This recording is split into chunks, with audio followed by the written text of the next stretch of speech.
name is Connor Owens.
I think it was so moving. Correct. Totally false. But still very moving.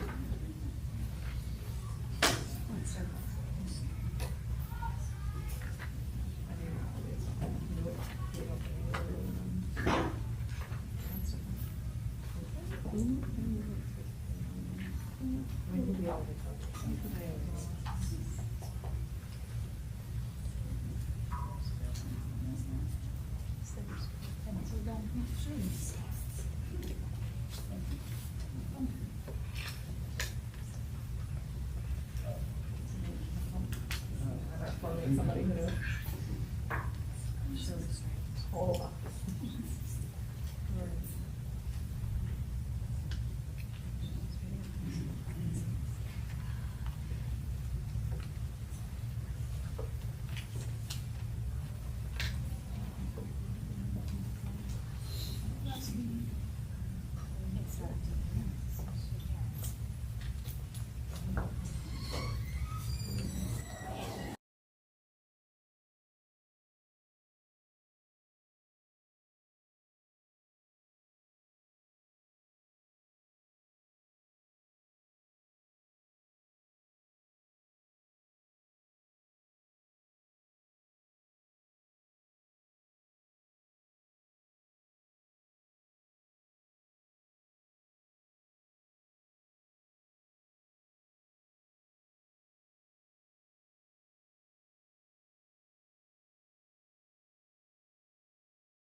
Right.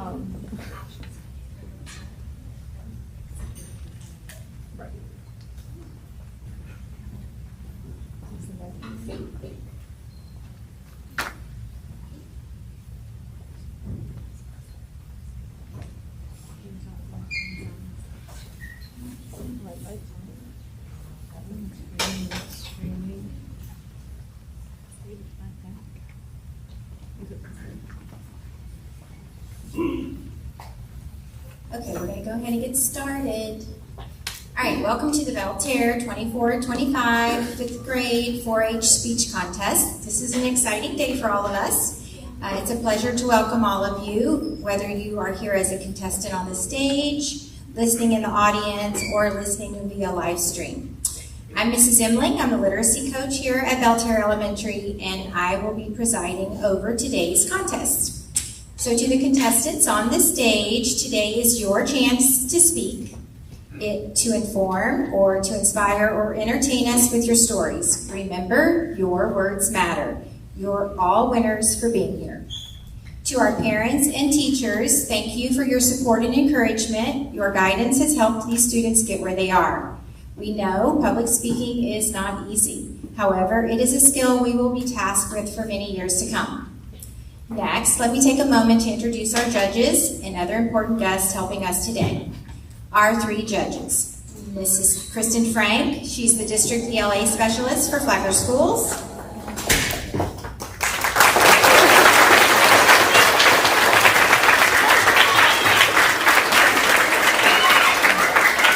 We have Mrs. Ashman, she's our Assistant Principal in charge.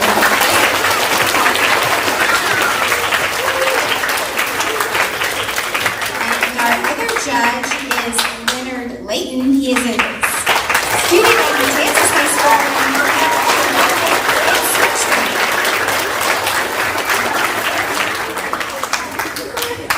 Mr. Ruddy, another assistant principal here at Belle Terre,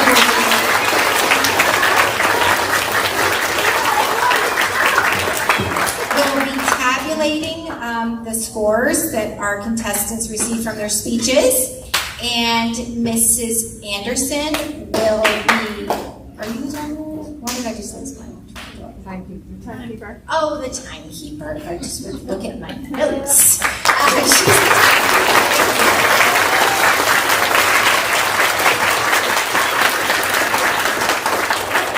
So the judges will be scoring you today much like you were scored on your speech in your classroom. Your speech will be judged on composition, presentation, and timing. Now a word to the audience. I'm already very impressed by how you came in and you sat down very quietly and were using all of your audience manners. So it's your role today is to be attentive and quiet, and as a contestant, speaking in a large space such as this can make you very nervous. Please use your best audience manners as you've already shown. You may applaud after each speaker has completed his or her speech. We will know that their speech is finished when they have stepped away from the podium. So sometimes we know when some people are giving speeches, they might pause. So just wait until they stepped away before you start clapping, okay? And finally, a few directions to our speech contestants. I will call your name, give your homeroom teacher, and give the name of your speech. Please proceed to the podium, adjust the microphone and the stool as you see necessary. You may begin as soon as you feel comfortable. When you begin speaking, Mrs. Anderson will start the timer. When you finish speaking, she will stop the timer and give Mr. Ruddy your time so it can be recorded on your score sheet. Step to the side of the podium so the audience may applaud you, and then return to your seat on the stage. After all the contestants have completed their speeches, there will be a short delay for Mr. Ruddy to double-check all the scores and calculations. Please be patient to give him time to complete this. The student who has the highest combined score from the three judges will be the first place winner. The second highest score will be the second place runner-up, and the third highest score will be third place. On March the 27th, the fourth grade students here at Belle Terre held their speech competition. Colby Tobias, with the speech Jacksonville Jaguars, was the fourth grade winner. At the conclusion of the competition today, whomever has the highest score between The 4th grade winner and the 5th grade winner will go on to compete at the district speech competition on April the 29th, representing Belle Terre Elementary School. Do you have any questions, contestants? Okay, I know you all do an outstanding job. I'm so proud of all of you. Audience, let's encourage them with our applause.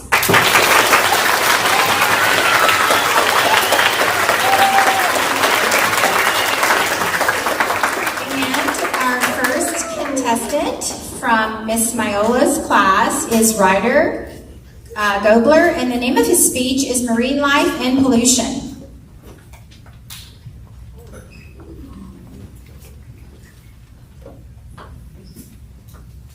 Hello, my name is Ryder Gobler. Today I'll be talking about marine wildlife and pollution. I believe that marine life plays an important role in our world. I get to spend a lot of time fishing with my mom, stepdad, and siblings. We go fishing with my mom. We go fishing in the ocean, the inlet, and in fresh water. So after doing my research on marine wildlife and pollution, that is what I'll be going to talk about today. Did you know that there are 2,400 to 1,000 marine species?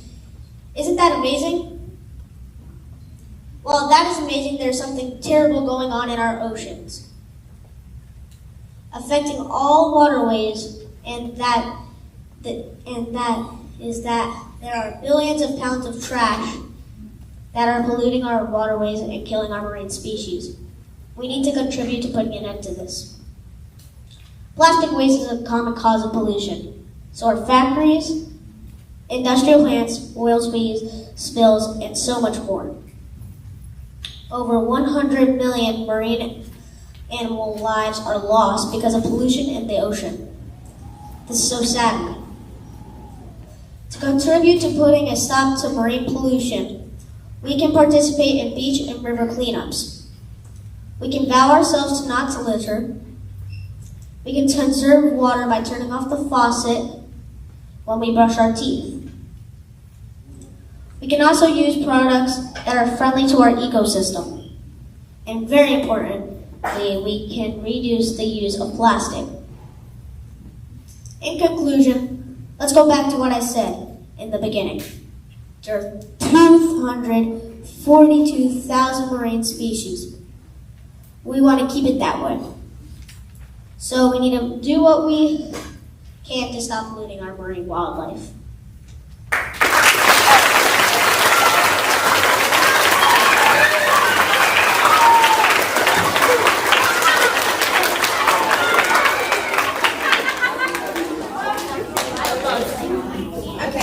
Contestant is from Mr. Cam's class, Kylie Smith, with a speech called Horse Care.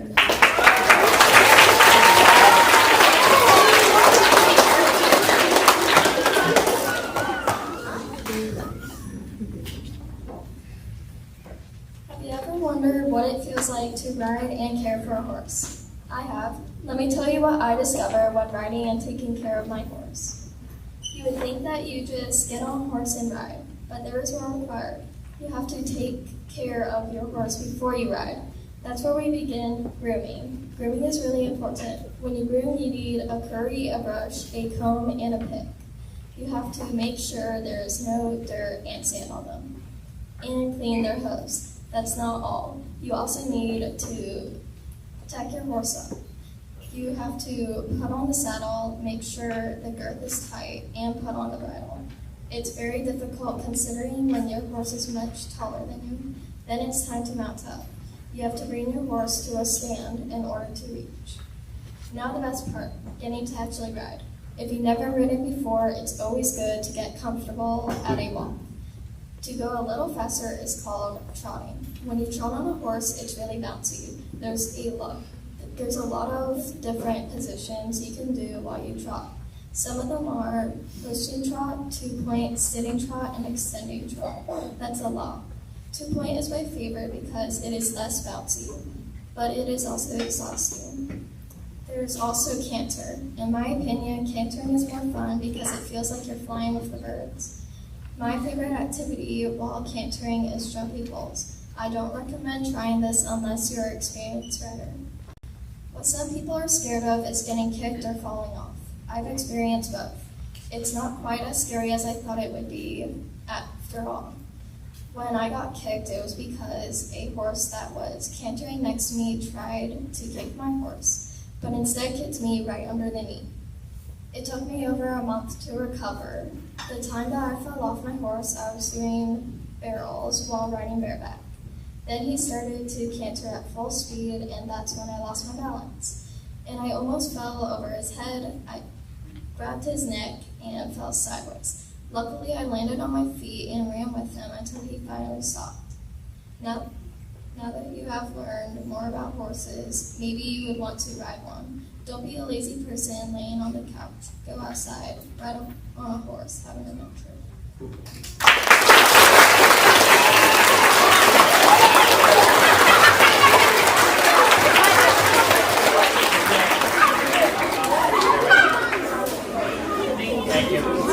It's supposed to be anonymous.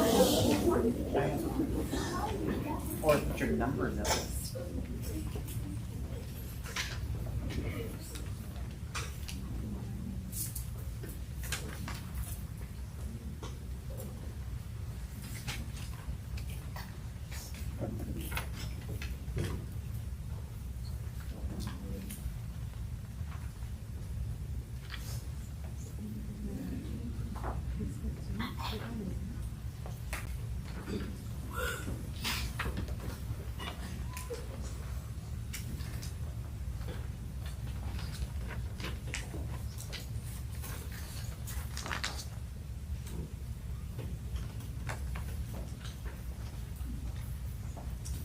Okay, our next contestant is from Dr. Meyer's class, Abigail Flug, with Sleeping is Important.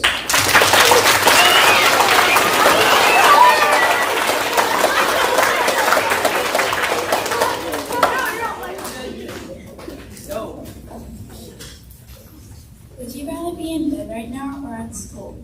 I would rather be in bed because of the sleep benefits, comfort, and dreaming. Please don't fall asleep now, though. To begin with, have you ever had a dream with imagination and adventure, such as going on a bike ride or skydiving? Your imagination can take you on any adventure you want. Dreams are excellent for you too. It helps understand our thoughts, feelings, and desires. For example, having a dream about riding a roller coaster.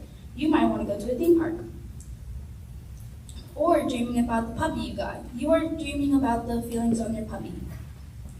Additionally, sleeping is not just about dreaming. It is also about being comfortable. Being comfortable can happen in different ways. You can be in bed or under the blankets, wearing fuzzy PJs, or lying on your pillow. These are just some ways to be comfortable when sleeping. What makes me comfortable is putting on my PJs, putting my hair in a braid. After that, I go to my bed, get under my blanket, and lie on my pillow. All of that makes me comfortable. Lastly, there is a plethora of benefits during sleep. Your brain is working to support a healthy brain function and maintaining physical health. The more you sleep, the less often you get sick. This reduces stress. Both of these will improve your mood. In conclusion, sleeping is so vital to everyone. Dreaming, being comfortable, and the health benefits of sleep are just a few reasons. You can put your mind at ease by knowing that sleep is wonderful. Sweet dreams.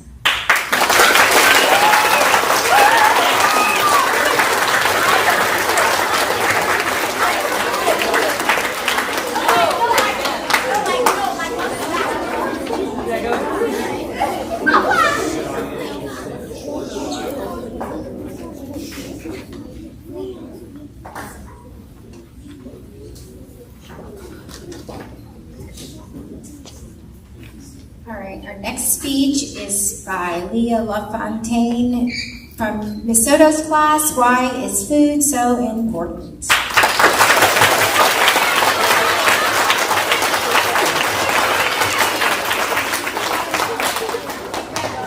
Hi, my name is Leah. And did you know watermelons and bananas are berries, but strawberries aren't?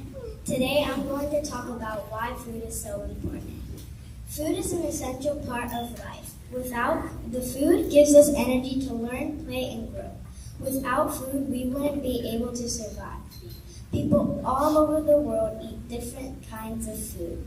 Each culture has its own unique dishes. In my culture, which I'm Puerto Rican, we eat a lot of rice, beans with our choice of protein. No matter what we eat, food is important for our health. Eating a balanced meal is essential to feeling healthy. Food is not just about nutrition. Food is also about bringing people together. Families gather around a dinner table to celebrate birthdays, holidays with food. Food helps us learn about different traditions and connect with people around the world. In America, we celebrate Thanksgiving. Usually people cook a turkey. Food also affects our emotions. Eating our favorite food may make us feel happy or even excited. Being hungry makes us feel tired, sad, or even grumpy. I usually feel grumpy. Cooking can be fun too. Baking cookies and baking cakes are also fun things to do. I love baking cookies with my mom and my brother. It's super fun. You should try it sometime. Did you know that the world's largest cookie baked weighed 40,000 pounds? The diameter of the cookie weighed 102 feet high. Imagine cooking that in your oven. In conclusion, food is more than something we just eat. It gives us the energy, keeps us healthy, and brings people together. It teaches us about different cultures and helps us create happy moments. That's why food is so important. You should always be thankful for the meals you have on your table. So what's your favorite food?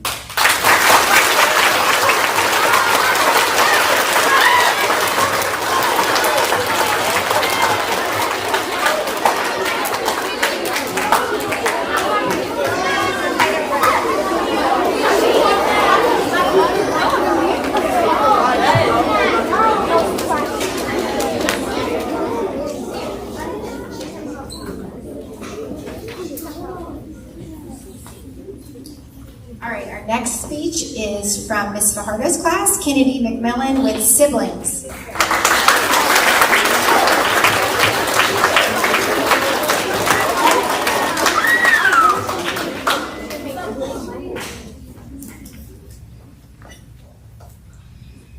Siblings.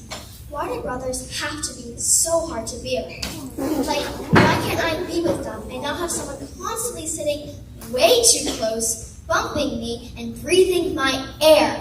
But of course, that's only my brothers. Jackson, who's 21, Grant, who's 18, and Luke, who's 6. They're all the same. My sister, Ellie, who's 15, isn't as bad. She's awesome. First, there's Jackson. He's probably the least obnoxious, but he does call me names, like a gremlin.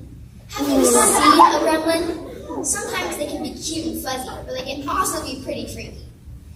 Another example is when he ruffles my hair. I just did my hair, but now I have to do it all over again. Next, there's Grant. He's a goofy guy.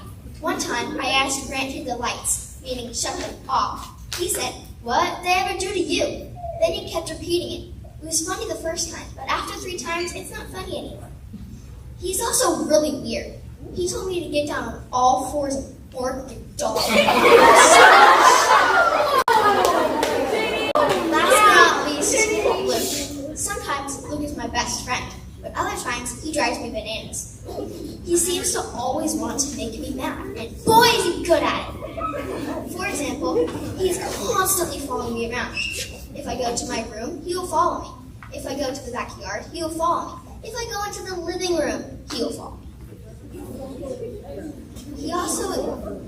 Another example is when he makes screeching noises. Many times throughout the day, I hear a really high-pitched screeching. Oh, the nerve! To conclude, my brothers can be pretty obnoxious, but they can also be awesome. Like Jackson will buy me Harry Potter chocolate, Grant will take me shopping, and Luke will play games with me. Which, I guess that means, sometimes, I have to admit, brothers aren't that bad. So, Ellie and I can deal with the brothers' good and obnoxious sides, and I won't get down on all 4s, but for Grant's sake, rough rough.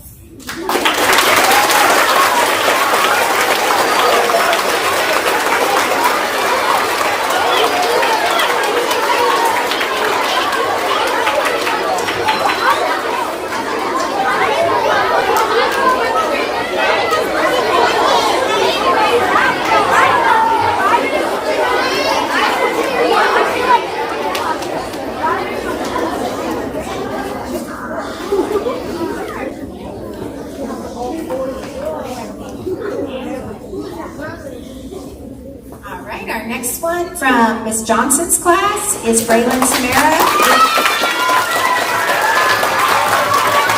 And their speech is titled Fire Hydrants.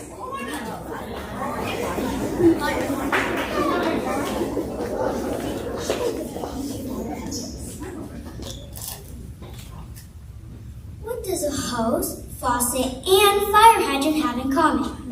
Yes, the water supply. And do you know which one of these three is the most interesting to me? A fire hydrant. Fire hydrants are the main water supply for firefighters when battling fires. They provide quick access to water and help extinguish fires efficiently. Fire hydrants also help maintain water quality. Everyone has seen fire hydrants, but most people don't pay attention to them. Their shapes are just so amusing to me. The most common one is a small red fire hydrant, which I think resembles a fireman or a mushroom. You see them on residential streets and in children's books, usually pictured next to a dog. Dogs love peeing on these fire hydrants, also makes them look smelly. But did you know there's a mini version of that one? It's about knee-high, thin, and super duper adorable, just like a baby. I first spotted one while visiting a friend on Princess Ellen Drive, right here in Palm Coast. And the color of it is baby blue. Ha ha. My favorite ones, though, are the ones shaped like a jungle gym. They are made in a way which I don't even know if I want to hurdle them or do the limbo. These particular fire hydrants have spike cones on top of it. They remind me of a bull or an antelope, which now makes me just want to play ring toss. It just seems safer. If you can't imagine what I'm talking about, just look to your left while I'm exiting our amazing school, and it will all make sense. It's a light blue fire hydrant with red cone-like structures on top of it. If you happen to miss it, make a right and check out the one in front of Indian Trails Middle School. It's even bigger. Could it be because the kids at that school are bigger? Whether you're out walking, biking, or driving, keep your eye out on the different shapes, sizes, and colors of the different fire hydrants and use your imagination. However, if you do choose to plant one, do not activate it. You can actually serve jail time. Only firefighters and authorized personnel can activate them. But if you happen to activate one, just know you can actually drink from it. After all, it is the same high-quality treated water, just like from your kitchen sink. So, drink away.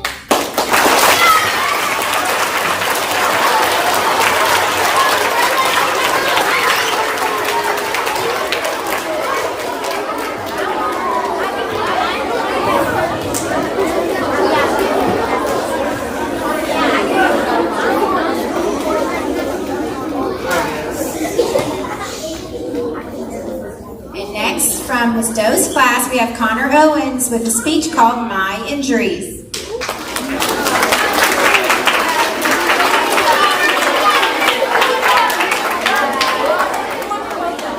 Have you ever gotten an injury? Well, I have. I'm gonna wait. Keep going. I think I forgot my lines. There are 3 times I have, oh my god, sorry. There are 3 times I injured myself. To begin with, I was injured was when my dad took me and my brother out of the house because he wanted to be annoying. My dad was holding an exercising stretch band. My brother and I pulled it, but then my dad said to let go. I thought he was tricking us. So I kept pulling, and this band went blasting to my forehead. It hurt because I was bleeding. The next one was when I was in the shower. I put on shaving cream on my chin, to shave. I didn't know where my plastic razor was, so I grabbed my dad's real razor. When I used it, I felt a burn on my chin, so I used it on my finger. And I saw blood on my finger. You thought I would be calm. But no, I yelled like a siren. Unbelievable. My parents dashed through the door, but I was fine. Finally, another injury I had was when I was on the top bunk of my bed. I would always slide down to get off of my bed. Now that's fine, but my brother was on the bottom of the bed. And with a bottle that has a metal straw. I don't know why he has that, but as I slide down my brother's, as I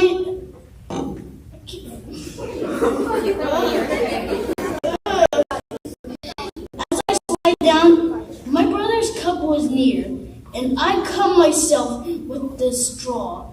That really hurt. That really hurt. My mom said it was very deep. In conclusion, I've been injured multiple times, including bashing,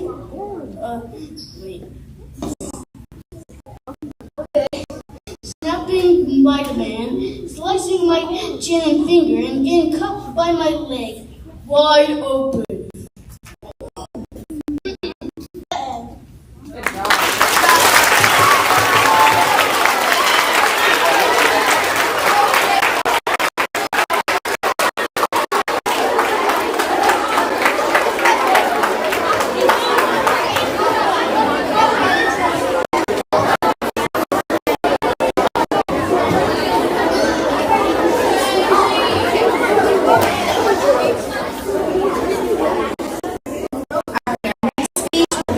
By J. Lee Cheney from Miss Tonight's class.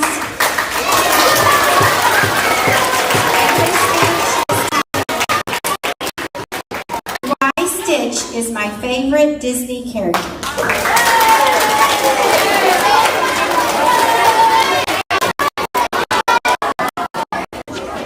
Hi, my name is J. Lee Cheney, and today I'll be telling you why Stitch is my favorite Disney character. Disney character? I know I do. My favorite Disney character is Stitch. Today you will see why I love Stitch.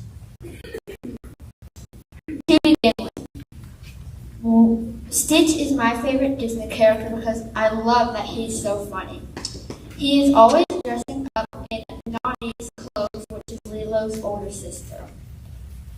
Another funny thing about Stitch is how he talks. He's always saying stuff like "lickety stuff" or "torpedo bomb." Another reason why Stitch is my favorite Disney character is because he's caring. When Lilo is sad, he cheers her up in any way possible. Stitch even cheered up his arch enemy Fish when he lost his spaceship. How can you not love this caring little alien? Last but not least, please do not take this offensively, but he's kind of dim-witted. For example, he's always running into stuff like cabinets or walls, and he doesn't have much technology. Now you know why I love Stitch so much. You really should look into him. He's funny, he's caring, and he's dim-witted. You might find something you like. I hope you like learning more about Stitch. Thank you.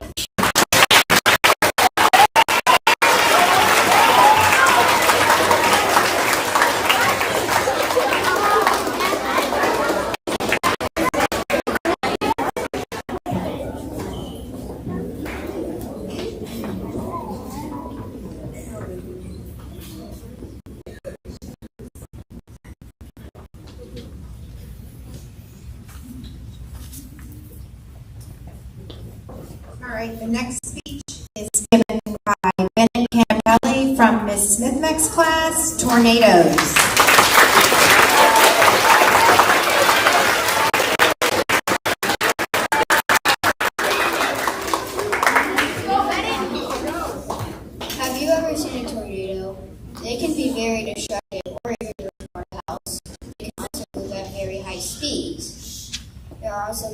types of tornadoes.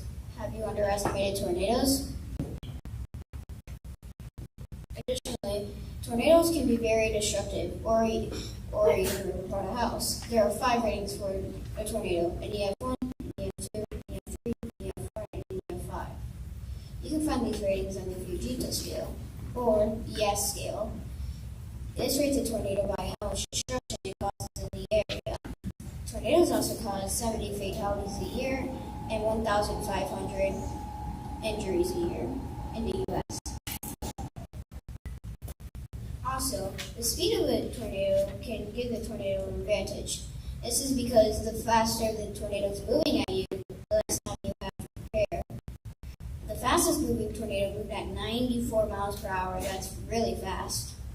The average speed for a tornado is normally 60 to 70 miles per hour, which is about the speed your parents would go on the highway. Even though it's not close to 94 miles per hour, it's still really fast. Additionally, there are many different types of tornadoes, like a water spout or a dust devil. Water spouts are tornadoes that form over water and stay in water. They can also form in swarms. The difference between a water tornado and a water spout is that a water spout forms over water and stays in water. But a water tornado forms over land and travels to water. A dust devil is technically the opposite of a tornado. This is because the more sunnier it is, the more likely one is to form. Dust devils are also almost completely harmless.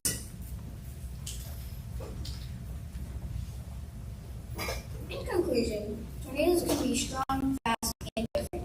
Do you feel like you've underestimated tornadoes?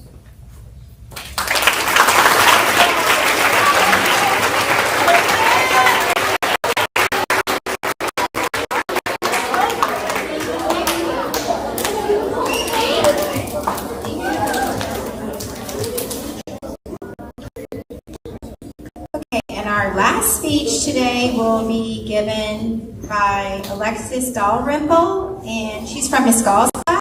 And the name of her speech is to stop littering.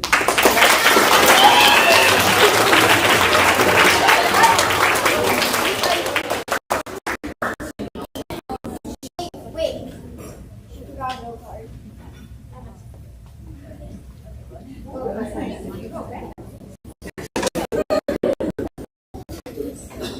Something that bothers me is seeing garbage all along the side of the road. Littering doesn't just affect scenery, it affects maintenance. If you're asking me, there'd be bigger consequences for people who litter. Today, I'll be talking about what effects it has to the environment, what effects it has to animals, and how you can help. The effects trash have on plants is detrimental. And if any of the trash gets into the soil, the plants can die. Also, if any of the trash builds up, it can block sunlight needed for some plants to grow. Trash is more than just ugly, it has awful effects on the environment. Did you know there's so much trash in the ocean it's the size of Texas? That to me is concerning and disgusting. Trash is the perfect trap for wildlife. Between getting stuck and eating trash, litter has led to many deaths.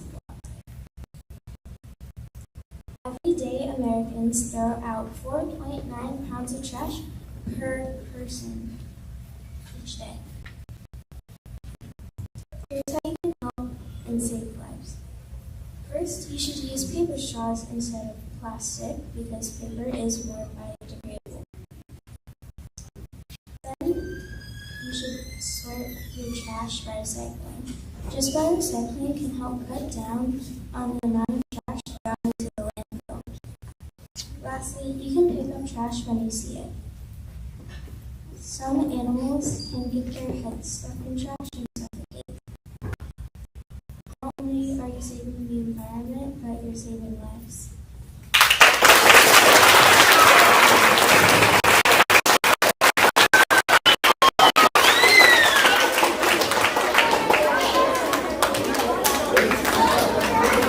Okay, let's give them all a round of applause.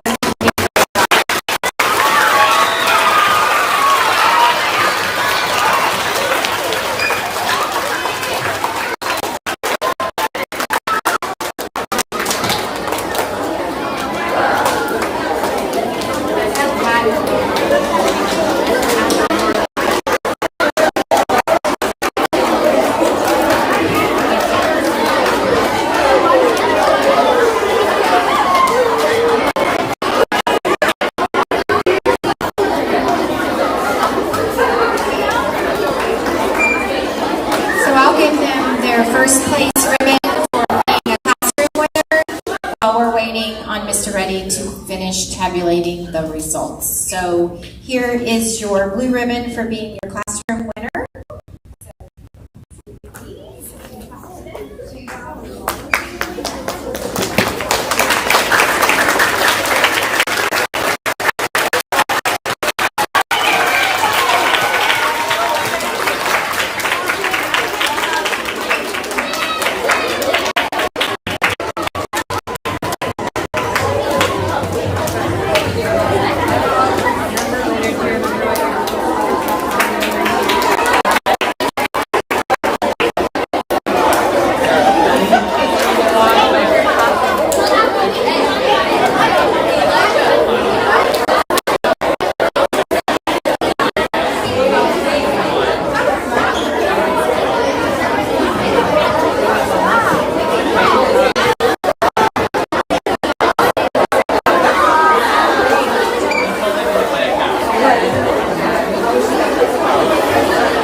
We'll announce the third place winner first. So that student wins a bronze medal. So that's Leah LaFontaine.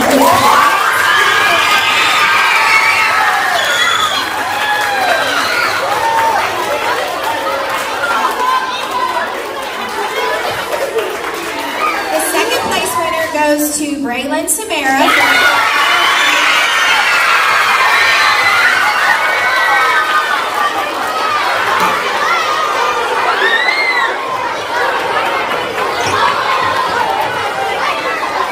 And the first place winner, who also won overall, so this child is going to go on and compete and represent Belle Terre at the district speech contest, is Kennedy McDonald.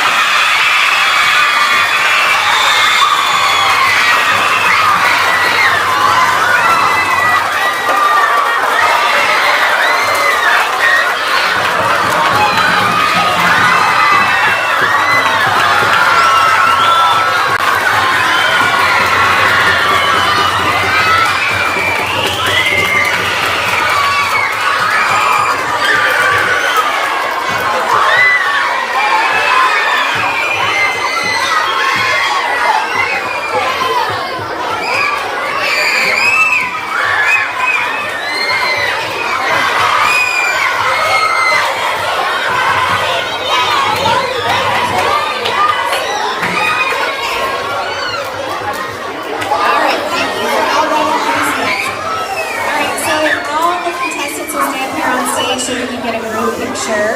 And to all of you in the audience, you guys did a great job during the speeches. And to the teachers, thank you for working so hard with all of your students. And you're dismissed to go back to class.